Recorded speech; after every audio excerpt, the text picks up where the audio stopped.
Screen visible है क्या? Screen visible है? यस। हाँ, यस। सो हम्म। स्टार्ट करते हैं। आज का टॉपिक बेसिकली है ऑडिट ऑफ ट्रेड रिसीवेबल्स। सो बहुत बड़ा टॉपिक है और एजेंडा भी बहुत बड़ा है। सो थोड़ा टाइम लगेगा, धीरे धीरे करके समझेंगे, लेकिन एकदम रूट से सीखेंगे सारा चीज। ठीक है, एक एक करके हर चीज को सीखेंगे।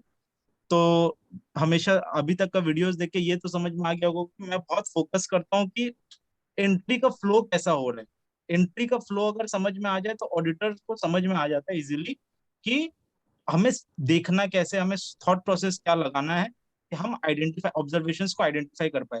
तो इसीलिए एंट्री का फ्लो को समझने के लिए बहुत सारा मतलब सारा जीएल वीएल कैसे दिखते हैं, क्या क्या होता है एसएपीज में, सब कुछ बना के लाया हूँ। ठीक है, तो एजेंडा में आज का जो होगा वो होगा, पहला होगा कि हम लोग सब लेजर और जीएल्स में क्या डिफरेंस होता है, क्या होता है सब लेजर, क्या होता है जनरल लेजर, इसके बारे में बात करेंगे। दूसरा होगा कि ऑब्वियसली एसएपी में कैसे दिखे, बिना डेटर्स को देखे सिस्टम में कैसे देखेंगे, वही नहीं समझ में आएगा तो हम लोग आगे प्रोसीड करेंगे। और उसके साथ ओपन आइटम्स ऑल आइटम्स के कंसेप्ट डिस्कस करेंगे। डॉक्यूमेंट टाइप्स के ऊपर भी बात करेंगे कि क्या क्या डॉक्यूमेंट टाइप्स डेटर से कंटेक्स्ट में क्या क्या टाइप का डॉक्यूमेंट्स होता है, नॉर्मल जीएल क्या होता है, स्पेशल जीएल क्या होता है, ये बहुत इंपॉर्टेंट चीज है, बहुतों को नहीं पता होता। इसके ऊपर भी बात करेंगे। एसएपी में एक आता है क्लियर्ड आइटम्स क्या होता है, वो वाला के बारे में बात करेंगे। सब्सिक्वेंट रिसिप्ट्स कैसे चेक कर सकते हैं। ठीक है, जब हम लोग जब ये सब सिस्टम से रिलेटेड सब कुछ समझ लेंगे ना, तब हम लोग आएंगे डेटर्स के ऊपर बेसिकली। डेटर्स के ऊपर बात करेंगे कि डेटर्स को हम लोग कैसे चेक कर सकते हैं, क्योंकि एक बार सिस्टम्स का फ्लो समझ गए तो हम लोग फिर, मैंने ऑब्वियसली एजिंग सुबह को देख के रखा है, तो उस एजिंग के ऊपर पूरा डिस्कस करेंगे। ऑडिट प्रोसीड्यूर्स भी क्या क्या डेटर्स के ऊपर लगा सकते हैं वो भी करना है। मार्क टू मार्केट का भी थोड़ा सा कंसेप्ट का ओवरव्यू देंगे कि होता क्या मार्क टू मार्केट में। एक्सपेक्टेड क्रेडिट लॉस वाला भी जो कंसेप्ट है उसका भी ओवरव्यू दूंगा कि होता क्या है एग्जैक्टली। ठीक है, और उसके अलावा क्या है, और हाँ, वर्किंग नोट्स कैसे रखेंगे वो भी है। और how can you prepare an ageing report, अच्छा अगर एजिंग रिपोर्ट भी अगर क्लाइंट नहीं दे तो वो कैसे प्रिपेयर कर सकता है वो भी सीख लेंगे। ठीक है, तो टॉपिक जैसा कि बहुत ज्यादा है तो एक एक करके मूव करते हैं। फर्स्ट टॉपिक हमारा व्हाट इज सब लेजर एंड जनरल लेजर। इसके ऊपर कोई कुछ बताना चाहिए, क्या समझ में आता है? वो एक सब लेजर होता है, सब लेजर कंसेप्ट है, ये टैलीज में भी होता है, और ये जनरल लेजर होता है। कोई कुछ बताना चाहेगा? थोड़ा फास्ट रिप्लाई करना, क्योंकि आप देख रहे हो कि टॉपिक्स बहुत ज्यादा है और रात का 10 बजे हम लोग शुरू किए हैं, तो मतलब कि थोड़ा फास्ट रिप्लाई करना। सब लेजर और जनरल लेजर में क्या समझता हो, बहुत इंपॉर्टेंट टॉपिक है, बहुत इंटरेस्टिंग टॉपिक है, इससे बहुत बड़ा बड़ा ऑब्जर्वेशन निकलता है। हाँ बताओ। General ledger like sir debtors या फिर सेल्स का होल ओवर का लेजर है, और अगर अगर सब लेजर में जाएंगे तो सेल्स के अंदर बहुत सारा पार्टीज रहता है, उसका डेटर्स के भी। नाम। हाँ, पार्टीज के नाम नेम आगे स्पेसिफिकली। हाँ हाँ, एकदम ठीक जा रहे हो। अभी क्या हो रहा है कि जैसे सपोजिटली अगर कोई अकाउंटिंग होता है, कहाँ गया, हाँ सपोजिटली ये डेटर्स है, ये जीएल है। ठीक है, जीएल है और डेटर्स का ये अकाउंटिंग हो रहा है। ठीक है, तो डेटर्स अकाउंट डेबिट को अगर हम सेल डेटर्स अकाउंट डेबिट को सेल कर देते हैं, तो कौन सा डेटर में जा रहा है पैसा हमको क्या समझ में आ रहा है? नहीं समझ में आ रहा है ना, मतलब कि हमको तो जानना है कि कौन सा डेटर्स में वो पैसा जा रहा है ना, मतलब कि सो उस वो जानने के लिए एक सब लेजर का कंसेप्ट आया है। सब लेजर का कि कस्टमर एक कोड होगा उसका। वेंडर्स के केस में भी होता है वेंडर कोड। सेल्स में सब लेजर का, सेल्स में सेल्स का क्रेडिट में, सेल्स देखो, सेल्स में तो कोई कस्टमर होता नहीं है, जो तुम बोल रहे सेल्स में, शायद सेल्स में नहीं है। ठीक है, सब लेजर का कंसेप्ट डेटर्स में होता है। ठीक है, क्रेडिटर्स में होता है। ठीक है, इन्वेंट्री में होता है। ठीक है, क्योंकि आपका जब इन्वेंट्री आता है, जब आपका जीआरएन बनता है, तो आपका क्या होता है, मटेरियल कोड होता है ना, मटेरियल कोड। तो वो मटेरियल कोड, तो मतलब मैं क्या बोलना चाह रहा हूँ बेसिकली, सब लेजर और जनरल लेजर का कंसेप्ट में मैं ये बोलना चाह रहा हूँ कि सिस्टम में जब एक इनवॉइस बनता है, सिस्टम में इनवॉइस बनता है तो डेटर्स अकाउंट डेबिट सेल होता है ना, डेटर्स अकाउंट डेबिट सेल होता है। लेकिन डेटर्स यस। का कस्टमर कोड डेबिट हो जाता है, कस्टमर कोड डेबिट होता है और सेल्स क्रेडिट हो जाता है। और ये जो कस्टमर कोड है ना, ये मास्टर एक जनरल लेजर के साथ लिंक होता है। ये जो जीएल होता है, सपोजिटली जो मेन जीएल है जो आपको ट्रायल में दिखता है, इसलिए कस्टमर का लेजर आपको ट्रायल में नहीं दिखता। कस्टमर में आपको, आप ट्रायल जब दिखोगे तो सिर्फ कस्टमर में सिर्फ एक सन्ड्री डेटर्स करके आता है ना, लेकिन उसमें कस्टमर्स का नाम नहीं आता है। क्यों नहीं आता है? क्योंकि वो सब लेजर है। ठीक है, तो ये अकाउंटिंग हो रहा है। उसी तरह इन्वेंट्री में भी जैसे हो सकता है, सपोज जब raw material account debit GRI identity पड़ा, तो इधर क्या होता है, तो मटेरियल कोड होता है, सपोजिटली मटेरियल कोड हो गया 2005, 6, 7 ऐसे करके एक मटेरियल कोड, ये तो मास्टर जीएल मेन जीएल के साथ सपोजिटली 4 लाख जीएल है, उसके साथ लिंक किया हुआ है, ठीक है, वो उसके साथ लिंक किया हुआ है। जैसे ही ये मटेरियल कोड में डेबिट होगा, वैसे ही मास्टर जीएल में भी, इन जीएल में भी हिट कर जाएगा एंट्री, और वो भी इफेक्ट करेगा। और एक दिन याद करना, सबसे पहला वाला एकदम सेशन एक किए थे हम लोग परचेज का, जहां पर मैं मटेरियल कोड वोड के बारे में बात कर रहा था, मटेरियल कोड दिखा रहा था कि कैसा होता है। वहां पर मैंने ये दिया था मटेरियल कोड में कि मटेरियल कोड जो होता है, वो कोड से वो लोग पकड़ता है इन्वेंट्री में कि वो रॉ मटेरियल में जाएगा कि एफजी में जाएगा कि अदर्स में जाएगा, ठीक है। सो मटेरियल जो कोड होता है ना, मैं बोल रहा था ना, मटेरियल कोड एक तो जीएसटीएन नंबर की तरह उसका लॉजिक होता है, तो वो ऐसा टाइप का कुछ लॉजिक होता है। जैसे अगर सपोज कोई मटेरियल कोड है ना 4000 सीरीज का, 4000 से स्टार्ट हो रहा है, मतलब कि ये जो मटेरियल है ना, ये स्टोर्स एंड कंज्यूमेबल है, तो ये ना लिंक किया हुआ है कि जब ये मटेरियल का जीआरएन बनेगा, सो ये डेवलपर, ये जो एसेट है, ये इन्वेंट्री लेजर में तो वो सब लेजर को हिट करेगा, inventory account debit GRI account करेगा, बट मास्टर लेजर जो कि स्टोर्स एंड कंज्यूमेबल अकाउंट है, उसको भी डेबिट करेगा और जीआरआईआर को क्रेडिट करेगा, ठीक है। उसी तरह जैसे कि सपोज 3000 से कोई मटेरियल कोड शुरू हो रहा है, 3000 से कोई मटेरियल कोड शुरू हो रहा है, तो 3000 का जैसे मल्टी मतलब होता है रॉ मटेरियल सपोज, तो 3000 का रॉ मटेरियल होता है, मतलब वो रॉ मटेरियल वाला इन्वेंट्री अकाउंट को डेबिट करेगा, रॉ मटेरियल का जो मेन जीएल है उसको डेबिट करेगा, इसको तो डेबिट करेगा ही, ऑब्वियस बात, सब लेजर्स तो डेबिट क्रेडिट हो ही रहा है, उसके साथ साथ मेन जीएल भी ऑटोमेटिकली डेबिट क्रेडिट हो रहा है। याद करो जब टैली में हम लोग मतलब हम लोग को थोड़ा बहुत सिखाया गया, तो मुझे याद नहीं, मैं बहुत दिन टैली नहीं चलाया, लेकिन टैली में भी जब वेंडर को क्रिएट करते हैं या सपोजली डेटर का नाम क्रिएट करते हैं, तो उसके नीचे तो ऑप्शन आता है ना कि कौन सा सब हेड में या क्या किसके ऊपर ग्रुपिंग करना है इसको, है ना। Yes. सो Yes. Same concept ERP softwares में भी ऐसा ही कंसेप्ट होता है, और वो ऐसे लॉजिक लेते हैं। और उस दिन याद करो मेरे को कोई पूछ रहा था, जब मैं बोल रहा था कि देखो जब इशू होता है मटेरियल, जब इशू होता है, जैसे कि हाँ जब इशू होता है, तो ऑटोमेटिकली वो कंजम्पशन का जीएल में चार्ज हो जाता है ना। सो जो कंजम्पशन का जीएल में जो चार्ज होता है ना, जैसे कि कोई खर्चा आया, सर्विस एंट्री हुआ, तो सर्विस एंट्री का जब सर्विस एंट्री है, expense account debit to GRIR entry पड़ता है, expense account debit to GRIR. तो उसको कैसे पता चलता है सर्विस का कि ये सर्विस में ही जाना है खर्चा। तो जो सर्विस का कोड होता है ना, वो सर्विस का कोड इस तरीके का होता है, अगर S001 से कोई सर्विस कोड बना है, तो वो कैरेज इनवर्ट में जाएगा, मतलब इसके बाद और एक्सटेंशन होगा, ऑब्वियसली 3-4 नंबर और होगा। उसी तरह S002 से कोई सर्विस कोड है, तो वो कैरेज आउटवर्ड में जाएगा, S003 से तो क्लीनिंग फॉरवर्ड में जाएगा। ऐसे करके मटेरियल कोड एक मतलब मटेरियल मतलब डिस्क्रिप्शन के साथ, मटेरियल टाइप के साथ ऐसे करके लिंक होता है, ठीक है। और सेम कंसेप्ट सब डेटर्स में भी होता है, ठीक है, डेटर्स में भी एक सब जीएल होता है, एक जीएल होता है। तो अभी आप लोग को सब समझ में आ गया कि सब लेजर और जीएल का क्या डिफरेंस है ना, मतलब, और इसका कंसेप्ट क्लैरिटी है तो सब।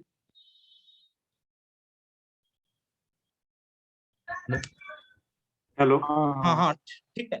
तो यहाँ तक हो गया सब लेजर जीएल। अब मैं थोड़ा सा कंसेप्ट को अब धीरे से एक्सटेंड कर रहा हूँ, ठीक है।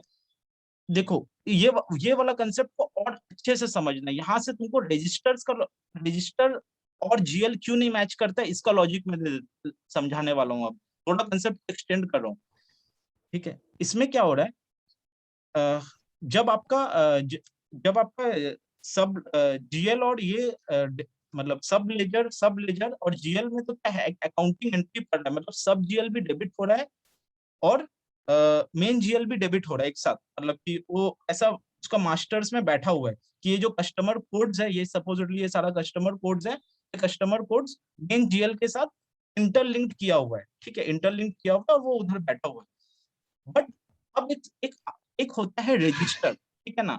Register is just a report, okay, it does not have any accounting entry. ये बात क्लियर, ये रजिस्टर एक जस्ट रिपोर्ट है।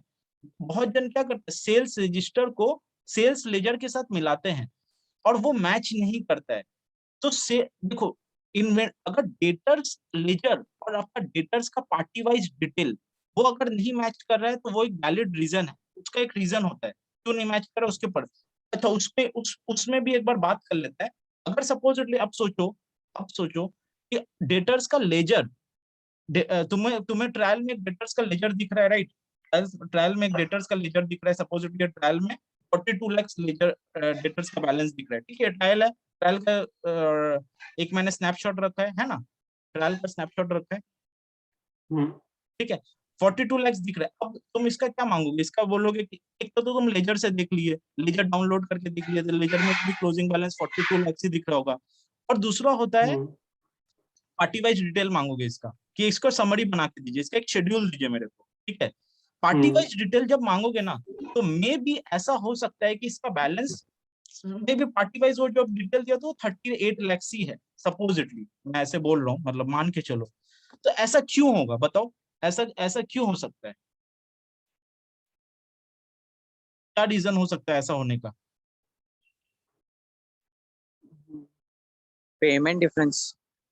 नहीं, पेमेंट डिफरेंस नहीं। अभी जो हम लोग कंसेप्ट, इसलिए ये वाला कंसेप्ट बहुत बड़ा है, तो बहुत इंपॉर्टेंट है।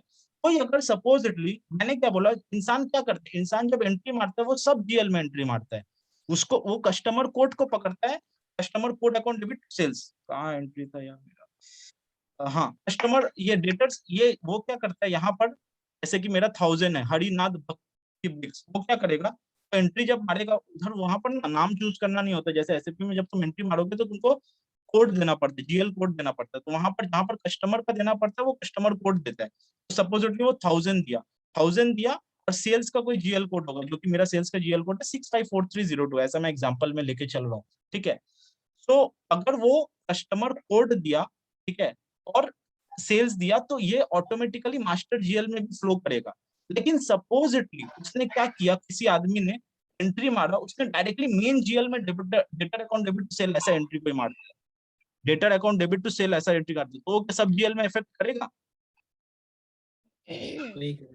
नहीं करेगा। सो हाँ, नहीं करेगा। तो ये बहुत बड़ा गैप होता है, मतलब आप जब ऑडिट करने जाओगे, एजिंग रिपोर्ट और लेजर का रिपोर्ट मैच नहीं कर सकता है। क्यों नहीं मैच कर सकता, उसका रीजन आज आपको पता चल गया। अब क्यों नहीं मैच कर सकता, कोई अगर डायरेक्टली मेन जीएल में एंट्री मार देगा, directly debtors account debit sale ऐसे मार देगा, तो आपका सब जीएल हिट नहीं करता है, इसीलिए आपका डेटर्स एजिंग रिपोर्ट और डेटर्स लेजर रिपोर्ट मैच नहीं करता है, ठीक है? अब क्लियरिटी हो गया पूरा ये कंसेप्ट का। अब मैं एक और कंसेप्ट जो मैं बोल रहा था, मैं एक्सटेंड कर रहा हूँ। आप लोग बहुत बार क्या करते हो, सेल्स लेजर को सेल्स रजिस्टर से मैच कराते हो, या फिर से परचेज लेजर को परचेज रजिस्टर से मैच कराते हो। अब मैं इसमें सिर्फ, अब इसमें समझना इसमें क्यों नहीं मैच होता है, ठीक है? परचेज, जब ऐसा परचेज रजिस्टर का बात आता है ना, या फिर सेल्स रजिस्टर का बात आता है ना, ये सब जो है ना, ये सिर्फ एक रिपोर्ट्स है। ये जो रजिस्टर्स होता है, ये this is nothing but a report. और रिपोर्ट में एक लॉजिक से बनता है, रिपोर्ट एक लॉजिक से बनता है। क्या लॉजिक से बनता है? कि जैसे कि उसमें लॉजिक दिया होता है कि कोई भी चीज ना, जो जिसमें ऑर्डर बने, जो ऑर्डर के थ्रू जो सब इनवॉइसेस बन रहा है ऑर्डर के थ्रू, अब वो वाला को सेल्स रजिस्टर में पिकअप करो। मतलब ऑर्डर बना, पार्टी का कस्टमर नेम है वहां पर, ऑर्डर बना पार्टी का, ऑर्डर के साथ ऑर्डर का डिटेल्स है, क्वांटिटी है, क्या आइटम लेगा, कितना क्वांटिटी लेगा, क्या रेट में लेगा, ये सारा चीज लेगा। फिर ऑर्डर के बाद, जैसे कि हम लोग ने बहुत बार डिस्कस कर चुके हैं, कि एक डिलीवरी चालान बनता है, उसके बाद पीजीआई होता है, ठीक है, पोस्ट गुड्स इशू का क्या सब एंट्रीज होता है, हम लोग बहुत बार डिस्कस कर चुके हैं, ठीक है? सॉरी यार, पीजीआई होता है, और उसके बाद इनवॉइस बनता है। सो जो रिपोर्ट्स होता है ना, ये सब रिपोर्ट्स, ये it is nothing but a report. And report का क्या है ना, एक लॉजिक से वो बनता है रिपोर्ट। तो वो जो लॉजिक से बनता है सब, तो अब ये ऑर्डर डिलीवरी ये सब, तो उससे वो डेटा सिर्फ फेच करता है। कि अब जब सेल्स रजिस्टर दिखता है, क्या दिखता है उसमें? पार्टी का नाम दिखता है, पार्टी का एड्रेस दिखता है, क्वांटिटी दिखता है, रेट दिखता है, पेमेंट टर्म्स दिखता है, सब कुछ दिखता है। लेकिन वो सारा एक, जब ये ऑर्डर रूट से जो बनता है उससे फेच होता है। अगर सपोजिटली सोचो कि कोई ऑर्डर रूट से कुछ नहीं किया, उसने किसी ने डायरेक्टली मैनुअल एंट्री मारा, मैनुअल एंट्री मतलब customer account debit sales account मारा, कस्टमर कोड दिया, customer account debit to sales account, एक नॉर्मल एक एंट्री मार के एक इनवॉइस रेज किया, तो वो क्या सेल्स रजिस्टर में फ्लो करेगा? नहीं करेगा वो सेल्स रजिस्टर में फ्लो। उसी तरह किसी ने क्रेडिट नोट रेज किया, सपोजिट क्रेडिट नोट रेज किया, मैनुअल रूट से रेज किया, ठीक है, वो क्या सेल्स रजिस्टर में फ्लो करेगा? नहीं करेगा वो सेल्स रजिस्टर में फ्लो। सो ये बस एक कंसेप्ट, क्योंकि देखो पहला वाला कंसेप्ट तो उसमें अकाउंटिंग एंट्री पड़ता है, register is just a report and reports are prepared on some logic, मैं यही बोल रहा हूँ, ठीक है। अब अगर नॉर्मली आप customer code account debit to sales भी करोगे, मतलब customer code account debit to sales भी करोगे, तो आपने तो मैनुअल एंट्री मारा है, वो रिपोर्ट उसको पिकअप नहीं कर पाएगा, रिपोर्ट सिर्फ उसी को पिकअप करे जो ऑर्डर के रूट से जो सब इनवॉइसेस बन रहे हैं। So manual debit notes, manual credit note, आपने आपने सपोजिटली एक 1000 रुपीज का इनवॉइस बनाया, सपोजिटली 1000 क्वांटिटी सेल किया 100 रुपीज करके, सो आपका ऐसा हुआ कि 1000 × 100 1 लाख रुपीज का आपने कुछ आइटम सेल किया सपोजिटली, और 1 लाख रुपीज का आइटम सेल करने के बाद ऐसा हुआ कि सपोजिटली इसका आइटम का प्राइस 110 होना चाहिए था, तो आपने 10,000 रुपीज को उसको कम बिलिंग किया सपोजिटली।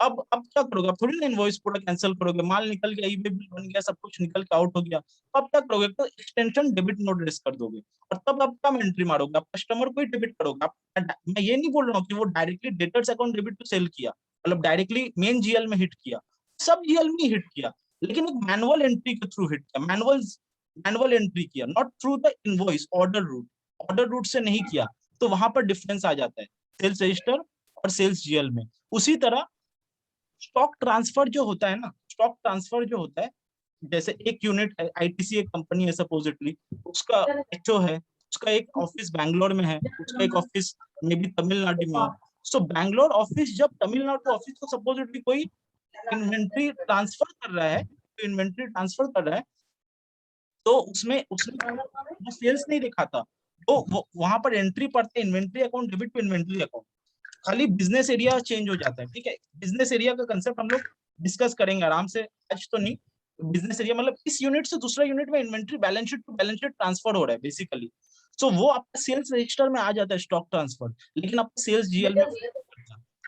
जीएल में फ्लो नहीं करता। सो ऐसा ऐसा रीजंस होता है सेल्स रजिस्टर और जीएल का मैच नहीं करने का, और सिमिलरली आपको ये भी रीजन पता चल गया कि सब लेजर और नॉर्मल लेजर क्यों नहीं मैच करता, डेटर्स एजिंग रिपोर्ट या डेटर्स का शेड्यूल डेटर्स लेजर क्यों नहीं मैच करता, और हमारा ऑडिट ऑब्जर्वेशन बन सकता है कि भाई आप बताओ तो आप डेटर कौन सा, क्योंकि ये सब करंट केस में नहीं होगा, मे बी 3-4 साल पहले ये सब जब वो नया नया सॉफ्टवेयर को जब इम्प्लीमेंटेशन स्टेज में, माइग्रेशन स्टेज में ये सब प्रॉब्लम्स आता है, और जो कि रह जाता है और किसी को बता नहीं सकते कि वो डेटर जो मेरा मैच आ रहा है, जैसा हम लोग एग्जांपल में डिस्कस कर रहे थे कि मेरा ट्रायल में 42 लाख दिख रहा है लेकिन एक्चुअल में वो डेटर शेड्यूल 38 है, तो ये आपको ऑडिट ऑब्जर्वेशन में जाएगा ना कि वो क्यों बता ही नहीं पा रहा है कि यार कौन सा पार्टी से उसको पैसा मिलना है, ये 4,95,000 है ना। सो आपको दो कंसेप्ट अभी तक समझ में आ गया, ठीक है। नॉर्मल जीएल क्या होता है, मतलब आपको मतलब स्पेशल सब जीएल क्या होता है, और ये क्या होता है, मतलब कि मेन जीएल क्या होता है, और रजिस्टर और जीएल क्यों नहीं मैच करता। जहां तक मैं एक्सपेक्ट कर रहा हूँ कि आप लोग सबको समझ में आ गया, कुछ नहीं समझ में आया तो पूछ लो। क्लियर है सर अभी तक? क्लियर है ना, ठीक है। यस, हाँ। हाँ, सो मेरे हमारा एजेंडा का ये टॉपिक था फर्स्ट, व्हाट इज सब लेजर, जनरल लेजर, ये टिक मार्क मार देता हूँ तो हो गया। अब और यहाँ पर एक टॉपिक था, ठीक है, सीक्वेंस में बढ़ता है। अब आता है कि अब हमको समझ में आ गया कि तो एक तो जीएल होता है और एक सब जीएल होता है। अब हमारे को आना चाहिए कि भाई ये जीएल, किसी का माइक ऑफ कर दो यार। अब मेरे हमें आना चाहिए कि जीएल और सब जीएल क्यों, मतलब कि इसको देखेंगे कैसे, सिस्टम में देखेंगे कैसे, देखेंगे नहीं तो फिर ऑडिट कैसे करेंगे, ठीक है। सो देखेंगे कैसे, उसके लिए हम लोग करके रखे हैं। सो जीएल का अगर बहुतों को नहीं पता हो, एक ट्रांजैक्शन कोड होता है, वो होता है एसएपी में बात करें हम लोग, ठीक है। टैली तो आप लोग ऐसे ही चला दोगे, ठीक है। एसएपी में ट्रांजैक्शन कोड होता है FBL3N, यहाँ पर आपको FBL3N डालना पड़ता है। FBL3N जैसे ही आप डालोगे ये स्क्रीन आता है, ऐसा वाला स्क्रीन आता है। ये स्क्रीन जैसे ही आया, ठीक है, यहाँ पर आपने जीएल अकाउंट दे दिया, यहाँ पर कौन सा जीएल अकाउंट दोगे, यहाँ पर आप नॉर्मल जीएल देखो, मेन जीएल जो दोगे जो ट्रायल में आता है, क्योंकि आप अभी जीएल का बैलेंस देख रहे हो, मैं आपको अपनी जीएल का बैलेंस कैसे दिखता है वो सिखा रहा हूँ, ठीक है। सो सॉरी, यहाँ पर जीएल अकाउंट दिए, यहाँ पर कंपनी कोड दिए। Company code is nothing but the entity where you are doing audit, ठीक है।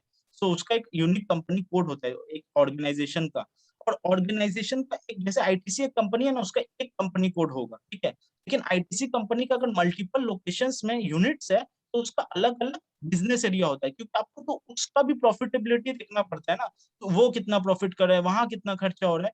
तो वहां यहाँ पर आ रहा, ये वाले स्क्रीन में नहीं आ रहा है, ये कंपनी का शायद में भी ना हो, ठीक है, लेकिन एक बिजनेस एरिया या फिर एक तो प्लांट कोड का भी ऑप्शन आ सकता है।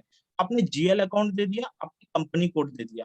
अब यहाँ पर एक तो जो हमें सीखना है आज, अ, एक होता है ओपन आइटम्स और एक होता है ऑल आइटम्स, ठीक है। और ये दोनों में से हमें चूज करना पड़ता है कि हमको ओपन आइटम्स देखना है या ऑल आइटम्स देखना है। कोई मुझे जल्दी से फटाफट बता सकते है ये ओपन आइटम्स का क्या मतलब होता है और ऑल आइटम्स का क्या मतलब होता है? तो ओपन आइटम्स तो बेसिकली बैलेंस शीट के लिए होती है, जिसमें कैरी फॉरवर्ड अमाउंट सारा आता है। ठीक है, ठीक है। और ऑल आइटम्स होगा पर्टिकुलर पीरियड ऑफ टाइम के लिए, जैसे सपोज 1 अप्रैल से चाहिए 31 मार्च तक, या 1 अप्रैल से 30 जून तक, तो विद इन दैट पीरियड जो भी ट्रांजेक्शन अकर होती है वो हाँ, आते हैं, उनका लेजर आता है। ठीक है, ओके। सो जैसे कि ईशान ने बोला कि ओपन आइटम्स जो होता है वो बैलेंस शीट आइटम्स के लिए होता है, और ऑल आइटम्स जो होता है वो पीएल नेचर आइटम्स के लिए हम लोग यूज करते हैं। क्योंकि अगर आप सपोजिटली 12 महीने का आपको सपोजिटली देखना है कि 12 महीने में आपका खर्चा कितना हुआ है, तो आप यहाँ पर ऑल आइटम्स दोगे, ऑल आइटम्स दोगे और पोस्टिंग डेट दोगे, यहाँ से यहाँ मतलब 1/4/2020 से जो भी है वहां तक पोस्टिंग डेट दोगे और उसको रन कर दोगे। मतलब यहाँ पर एक ऑप्शंस दिया है क्या ईशान ने? यहाँ पर ये जो घड़ी का सिंबल है, यहाँ पर क्लिक कर देने से, ये रन कर देने से आपको जीएल में कितना खर्चा हुआ है वो दिख जाता है, ठीक है। अगर लेकिन आपको अगर बैलेंस शीट आइटम का देखना है, तो बैलेंस शीट आइटम में क्या होता है, आपका तो बैलेंस बहुत सालों से कैरी फॉरवर्ड हो सकता है। आप अगर आप अपना टैली में भी यूज किए होगे, अगर सपोजली आपको कोई डिपॉजिट्स का देखना है, तो आप एक 4 से एक पीरियड अगर दो दोगे तो आ जाता है टू बैलेंस कैरी फॉरवर्ड, मतलब तो आपको पता नहीं चलता है कि कब से बैलेंस आ रहा है। फिर आप ट्रायल एंड, मुझे पता नहीं इसका, शायद आप ट्रायल एंड एरर मेथड से देख सकते हो कि फिर 1 महीना और एक्सटेंड करके देखिए कब से बैलेंस आ रहा है, कब से बैलेंस आ रहा है उसका। और उतना पीरियड तक देखो दोगे तो आपको पूरा एकदम डिटेल मिलेगा कि ये लेजर में कितना सारा ट्रांजेक्शन हुआ है, ठीक है। मतलब तो टू बैलेंस कैरी फॉरवर्ड आ जाता है। सो इसीलिए सैप में बहुत अच्छा एक सिस्टम है, उसमें सिस्टम है ओपन आइटम्स। आप बैलेंस शीट आइटम्स के लिए ओपन आइटम्स सिलेक्ट करो। ये ओपन आइटम्स का कंसेप्ट हम थोड़ा और डिटेल में समझेंगे कि एक ऐसे वर्ड, इसका मतलब थॉट प्रोसेस कैसा है कि ऐसे पकड़ लेते हैं। अभी तक के लिए, अभी के लिए आप ऐसे ही समझ के रखो कि ओपन आइटम सिर्फ डालेंगे और बैलेंस शीट जिस डेट पे हमको देखना है उस डेट को डालेंगे, तो हमको उसका पूरा मतलब बैलेंस शीट का क्लोजिंग बैलेंस दिख जाता है और उसमें क्या क्या लाइन आइटम्स आ रहे हैं सारा दिख जाता है, ठीक है। सो बैलेंस शीट आइटम के लिए हम लोग ओपन आइटम्स यूज करते हैं, ऑल आइटम्स हम लोग पीएल आइटम्स के लिए यूज करते हैं। ये जो कंसेप्ट है क्लियर आइटम्स का, इसके बारे में भी डिस्कस करेंगे। और यहाँ पर नॉर्मल आइटम्स आ रहा है, ठीक है, यहाँ पर ये हमेशा नॉर्मल आइटम्स ही होगा। पार्क आइटम्स वही होता है जिसका सपोज आपने एंट्री को पार्क करके रखा, पोस्ट नहीं करा, मतलब आपकी अपने सिस्टम को बोल के रखा expense account debit to vendor होगा, लेकिन आपने उसको पोस्ट नहीं किया, सेव नहीं किया, तो वो पार्क आइटम्स होता है, ठीक है। सो ये ऐसे करके इसको आप एग्जीक्यूट कर देते हैं तो लेजर खुल जाता है। ये एक तो तरीका। नोटेड आइटम्स कौन सी होती हैं? Noted items. बस ईशान तुम मेरे से वही पूछ लो जो मुझे नहीं आता है, ये वाला नहीं आता है यार, मेरे को दिखना पड़ेगा, मतलब नोटेड आइटम्स पता नहीं कुछ शायद मतलब मार्क वार्क करता होगा, कुछ हाईलाइट करता होगा, इसको मैंने एक्सप्लोर नहीं किया यार, तो मुझे इसके बारे में आइडिया नहीं है। सर एक बार ये हाँ पार्क हाँ, आइटम्स का बोला था, एक बार वो रिपीट करने में क्या पार्क बोलते हैं आइटम्स का साहब क्या ने होता वो? है ना, पार्किंग एंड पोस्टिंग करके सेग्रीगेशन ऑफ ड्यूटीज होता है बहुत बड़ा ऑर्गेनाइजेशंस में। एक आदमी एंट्री मारेगा लेकिन वो पोस्ट नहीं करेगा उसको, उसका काम है सपोजिटली उसको एक तो वाउचर बनाना है, expense account debit to vendor account, ऐसा कोई एक एंट्री पास करना है या फिर कुछ भी एंट्री पास करना है। उसने पास कर यस दिया, दूसरा आदमी उसका एंट्री को देखा, हाँ इसने जीएल सही सिलेक्ट किया है, इसने पार्टी को भी सही सिलेक्ट किया है, अब मैं ओके कर दूंगा, पोस्ट कर दूंगा। अभी पता नहीं ये कंसेप्ट मैं अभी जो यूज कर रहा हूँ, मैं ये सब पार्किंग पोस्टिंग यूज नहीं करता, पहले शायद होता होगा, अभी भी यूज करते होंगे लोग, ठीक है। पार्किंग पोस्ट इतना मैन पावर आज की डेट में लोगों के पास, एम्प्लॉयज के पास है नहीं कि एक दिन बैठ के पार्क करेगा और एक दिन बैठ के पोस्ट करेगा, ठीक है ना। समझ में आ गया ना पार्किंग पोस्टिंग का ये कंसेप्ट? हाँ यस हाँ। अच्छा, अब इंपॉर्टेंट चीज है, FBL3N is a code where we can see GL, ठीक है ना। लेकिन इससे भी एक तो बहुत अच्छा जीएल कोड है, मतलब एक की कोड है जिससे कि हमको जीएल का जीएल दिखता है, सेम दोनों का फंक्शन सेम ही है। वो कौन सा टी कोड, वो है FAGLB03, ये जो दिख रहा है स्क्रीन में FAGLB03। इसमें क्या होता है, इसमें यहाँ पर हम लोग ने FAGLB03 दिया, ऐसा एक छोटा सा स्क्रीन आएगा। यहाँ पर आप पहले अकाउंट नंबर दो, कंपनी कोड दो, फिस्कल ईयर दो, ठीक है। ये लेजर ओएल ऑटोमेटिकली पकड़ लेता है, ठीक है। इतना ये सारा दो और एग्जीक्यूट कर दो। अच्छा, जो मैं बोल रहा था बिजनेस एरिया, अगर सपोज आपको देखना है कि बैंगलोर लोकेशन का आईटीसी का कितना है और मुंबई लोकेशन का आईटीसी का कितना है, तो ये जो रेड कलर का बॉक्स है ना, यहाँ पर एक ऑप्शन आता है cost centre, business area, profit centre, ये सारा ऑप्शन आता है जो आप चूज कर सकते हो और यहाँ पर एग्जीक्यूट कर दोगे तो जीएल खुलेगा। अब ये जो इसको मैं क्यों ज्यादा प्रेफर करता हूँ, इसमें बेनिफिट ऐसा आता है, ये जैसे मैं एग्जीक्यूट करूंगा ना, ऐसा एक पेज खुलेगा, ऐसा ऐसा। तो ऐसा पेज में मेरे को क्या बेनिफिट मिलता है ना, मुझे मूवमेंट दिखता है हर महीने का। सपोजिटली मैं एक रेंट का जीएल चला रहा हूँ, ठीक है, रेंट का जीएल, तो रेंट का जीएल जैसे ही मैं चलाया, मुझे 12 महीने का ऐसे मूवमेंट दिखेगा। अगर सपोजिटली उस एम्प्लॉय का, मतलब उस कंपनी का 2 लाख करके रेंट है, सपोजिटली 2 लाख या 3 लाख करके रेंट है हर महीने का, सो इधर मेरे को बैलेंस में डेबिट क्रेडिट, सपोजिटली क्रेडिट कुछ नहीं होगा, खर्चा ही है, तो 3 लाख 3 लाख 3 लाख करके हर महीने ऐसे ऐसे दिखेगा, तो मेरे को समझ में आ जाएगा अच्छा हर महीने ठीक ठाक खर्चा पड़ा है। सो इसमें ये एडिशनल ये स्क्रीन मिलता है FAGLP03, that's why this is recommended, many of you do not use it but this is recommended, ठीक है, इसमें ये बेनिफिट मिलता है। और इसमें अब क्या होता है, इसमें हमको डबल क्लिक करना पड़ता है, ये अब मेरे को अगर सपोजिटली मेरे को सिर्फ एक, और इसमें और एक बेनिफिट है, तो इसमें पीरियड देने का जरूरत नहीं है, तो अगर हमको 4th पीरियड का देखना है, तो जैसे मैं बैलेंस में जाऊंगा, जो बैलेंस कॉलम है ये 173 जो दिख रहा है ना, इसमें डबल क्लिक करूंगा तो मेरे को सिर्फ अप्रैल महीने का दिखेगा, ठीक है।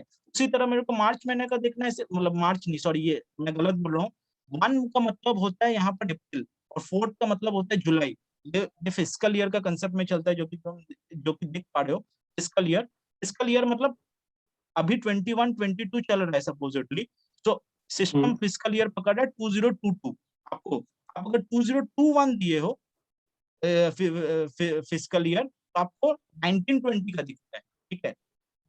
फिस्कल ईयर मतलब जैसे अभी हम लोग क्या बोलते हैं, FY22 चल रहा है, FY22 चल रहा है, तो fiscal year is 22 and 1 means April, 2 means May, 3 means June, ठीक है। तो अगर आपको अप्रैल महीना का देखना तो आप डबल क्लिक कर दो। आपको अगर 3 का वाला देखना है, सॉरी अप्रैल नहीं, मैं गलत फिर से बोल रहा हूँ, कि अगर आपको जुलाई महीना का दिखना है तो आप इसमें क्लिक कर दो, अगर आपको जून महीना का दिखना है तो आप 3 में क्लिक कर दो, और आपको अगर टोटल ईयर टू डेट देखना है तो ईयर टू डेट तो क्यूमुलेटिव बैलेंस का एंड में 1470 में क्लिक कर दो, बस आपका लेजर खुल जाएगा, ओपन आइटम। अगर वो बैलेंस शीट आइटम हुआ तो अपने आप ओपन आइटम खुल जाएगा, अगर वो पीएल आइटम हुआ तो पीरियड का खुलेगा, ठीक है, क्योंकि बाकी तो रिजर्व एंड सरप्लस पीएल में चार्ज हो गया होगा ना लास्ट ईयर्स का जो भी बैलेंसेस होता है ना।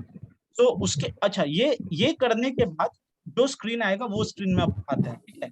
ये करने के बाद स्क्रीन जो आएगा वो ऐसा स्क्रीन आएगा, ठीक है, ऐसा, ये जो स्क्रीन दिख रहा है ये वाला, ठीक है ना, ये ऐसा स्क्रीन दिखेगा आपको, ठीक है।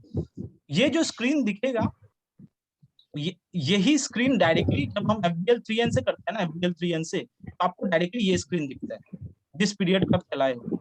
10 मिनट है और इस मीटिंग में, तो डायरेक्टली ये स्क्रीन दिखता है, ठीक है। और यहाँ पर करने से आपको एक समरी मिलता है जो कि एडिशनल बेनिफिट होता है, प्लस इसमें पीरियड डालने का जरूरत नहीं पड़ता। तो यहाँ तक तो आगे जनरल हम लेजर हम लोग कैसे दिखते हैं, यहाँ तक कोई डाउट है, लेजर कैसे दिखते हैं तक कोई डाउट है, सिस्टम में एसएपी में लेजर कैसे दिखते हैं, कोई डाउट नहीं है। सो अब आगे प्रोसीड करते हैं। अब हमको है कि सपोजिटली अगर हम ये जो लेजर्स में बैलेंसेस दिख रहे हैं, क्या दिख रहा है, 21,000 का कोई एंट्री दिख रहा है, 4,000 का कोई एंट्री दिख रहा है, 91,000 का कोई एंट्री दिख रहा है, तो अगर मेरे को इस एंट्री को देखने की क्या जर्नल एंट्री पड़ा, मैं तो भाई अकाउंटेंट हूँ, मेरे को भाई क्या जर्नल एंट्री पड़ा वही ज्यादा समझ में आता है, हमको डेबिट क्या हुआ क्रेडिट क्या हुआ वो समझना बहुत जरूरी है, क्या सिस्टम में हो रहा है। सो उस केस में मेरे को जनरल एंट्री कैसे दिखेंगे, अब यहीं पर अब ये जो डॉक्यूमेंट नंबर है ना, यहाँ पर डबल क्लिक करना, ये डबल क्लिक करने से ना कभी कभी ऐसा डायरेक्टली ये स्क्रीन का आ जाएगा, ये स्क्रीन दिख रहा है ना, ये वाला जर्नल एंट्री का स्क्रीन है ये, ठीक है, ये आ जाएगा। बहुत बार ऐसा होता है कि डायरेक्टली नहीं आता, ठीक है, तो आपको क्या करना है, आप ये जो डॉक्यूमेंट नंबर है इसमें क्लिक किए, या यहाँ पर एक जो छोटा सा चश्मा है, मुझे पता नहीं आपको दिख रहा है कि नहीं, यहाँ पर मैं कर्सर घुमा रहा हूँ तो चश्मा का थोड़ा सा साइन है, छोटा सा लाइट है, यहाँ पर आता है, मतलब ये वाला ये जो लेजर है ना, इसके हेडर में ये वाला रहता है और एक चश्मा का साइन रहता है, याद रखना, अभी मैं बोल दे रहा हूँ, वहां पर एक चश्मा मिलेगा, तो चश्मा में क्लिक करना है पहले। चश्मा में क्लिक करने से ना ऐसा एक स्क्रीन खुलता है, ऐसा डिस्प्ले डॉक्यूमेंट करके ऐसा एक स्क्रीन खुलता है। यहाँ पर जीएल अकाउंट का नाम आ जाता है, ठीक है, डॉक नंबर आ जाता है, ऐसा कुछ आ जाता है। उसके बाद यहाँ पर एक तो वैली साइन आएगा, वैली साइन, इधर एक तो वैली पहाड़ का तरह साइन दिखेगा, वो वैली साइन में क्लिक करने से ना तो फिर ये वाला स्क्रीन आ जाता है, ठीक है, एंट्री का ये वाला स्क्रीन आ जाता है। तो अब जनरल एंट्री तक कैसे दिखता है ये समझ में आएगा क्या? जनरल एंट्री कैसे दिखते हैं?